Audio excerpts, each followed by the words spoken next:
আউযুবিল্লাহি মিনাশ শাইতানির রাজিম। বিসমিল্লাহির রহমানির রহিম। সম্মানিত দর্শক শ্রোতা, আসসালামু আলাইকুম। আশা করি মহান আল্লাহর ইচ্ছায় আপনারা সবাই ভালো আছেন। আলহামদুলিল্লাহ, আমিও ভালো আছি। আমি মোহাম্মদ জুয়েল মোল্লা, আমার ইউটিউব চ্যানেলের পক্ষ থেকে আপনাদের সবাইকে জানাই আন্তরিক শুভেচ্ছা, অভিনন্দন।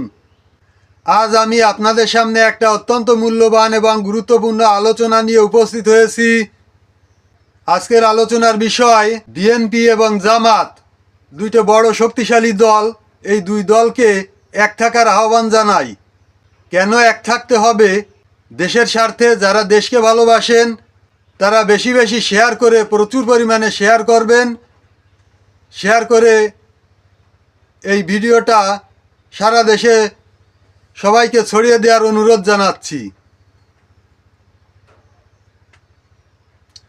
বিএনপি এবং জামাত, এই দুই দলের ভিতর রয়ের এজেন্ট ঢুকে গেছে। তবে এদের কাজ কি? এই রয়ের এজেন্ট যারা, এদের শিখানো কাজ যে তোরা বুদ্ধি পরামর্শ দিয়ে কানদারি করে এই দুই দলকে আলাদা রাখবি। এখন এই দুই দল যদি আলাদা হয়ে যায়, লাভ কার? বহুদিন ধরে ভারত যেটা প্রত্যাশা করছিল সেইটাই হতে যাচ্ছে। বহুদিন ধরে আওয়ামী লীগের যেটা প্রত্যাশা ছিল তাদের এই এজেন্ডা বাস্তবায়ন হতে যাচ্ছে। আর বিএনপির ভিতরে এক শ্রেণীর বামপন্থী লোক আছে যারা ইসলাম বিদ্বেষী এবং এরা ভারতের দালাল, রয়ের এজেন্ট।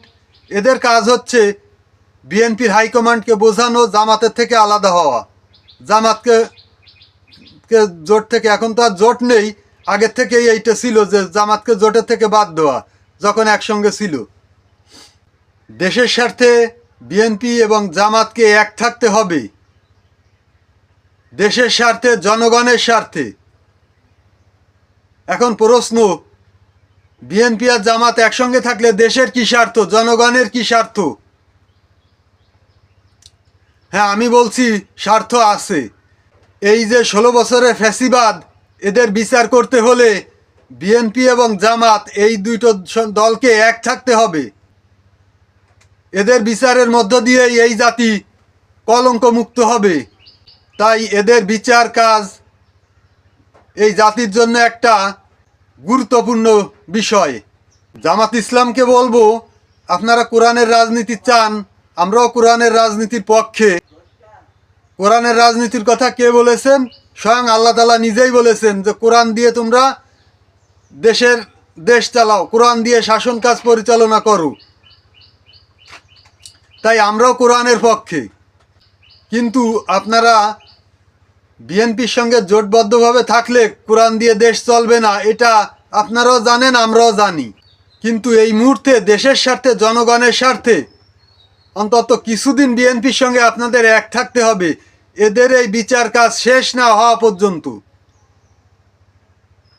তাতে কমপক্ষে এক টার্মে যদি সম্ভব হয়, এক টার্ম 5 বছর, যদি বিচার কাজ শেষ হয়ে যায় 5 বছর, তা না হলে 2 টার্ম 10 বছর, সর্বোচ্চ 10 বছর, এর বেশি না। এত কাল যখন বিএনপির সঙ্গে এক ছিলেন, এই দেশের স্বার্থে, জনগণের স্বার্থে আর 10টা বছর আপনারা এক থাকেন, থেকে এই বিচার কাজ পরিচালনা করেন। তারপরে বিএনপির বর্তমানে যারা হাইকমান্ডে আছেন তাদের ভিতরে একটা শ্রেণী আছে, তাদের একটা দোষ আছে। তাদের এই বিচার কাজ শেষ করলে, তার আগে একটু বলে নিই, এই বিচার কাজ যখন শেষ হবে তখন আওয়ামী লীগের মেরুদণ্ড থাকবে না। আওয়ামী লীগের হাইকমান্ড থেকে তৃণমূল পর্যন্ত, এই 16 বছর যারা দুর্নীতির সঙ্গে জড়িত ছিল, সরকারি কর্মকর্তা থেকে শুরু করে তৃণমূল নেতাকর্মী পর্যন্ত, সবাইকে বিচারের আওতায় আনতে হবে এবং যথাযোগ্য শাস্তির ব্যবস্থা করতে হবে।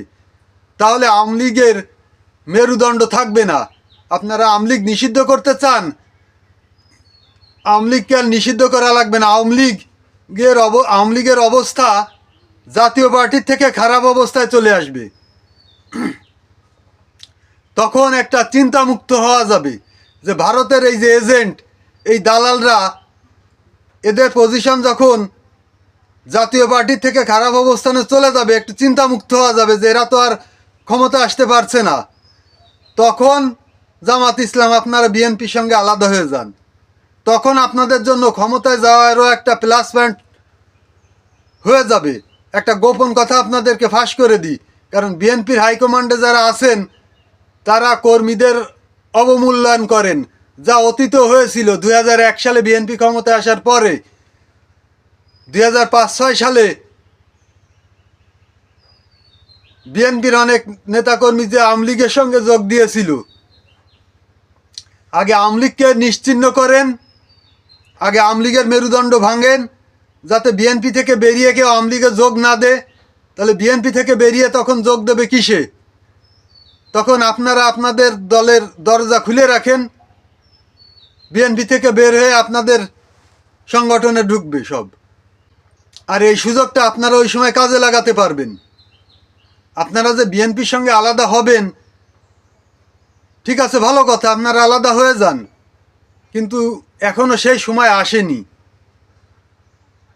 আরও কিছুদিন অপেক্ষা করেন, আর একটা কি দুটো টার্ম অপেক্ষা করেন, অপেক্ষা করে তারপরে আপনারা বিএনপি থেকে আলাদা হন। তার কারণ বিএনপি আর জামাত ইসলাম একটা দল না, দুটো দল, দুটো দলের আলাদা আলাদা নীতি আদর্শ থাকবে, এটা স্বাভাবিক।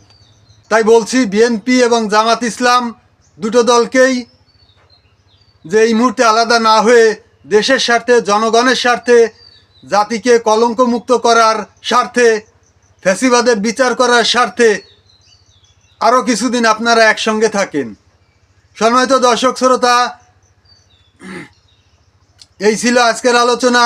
আশা করি আজকের আলোচনা আপনাদের সবার কাছে খুবই ভালো লেগেছে।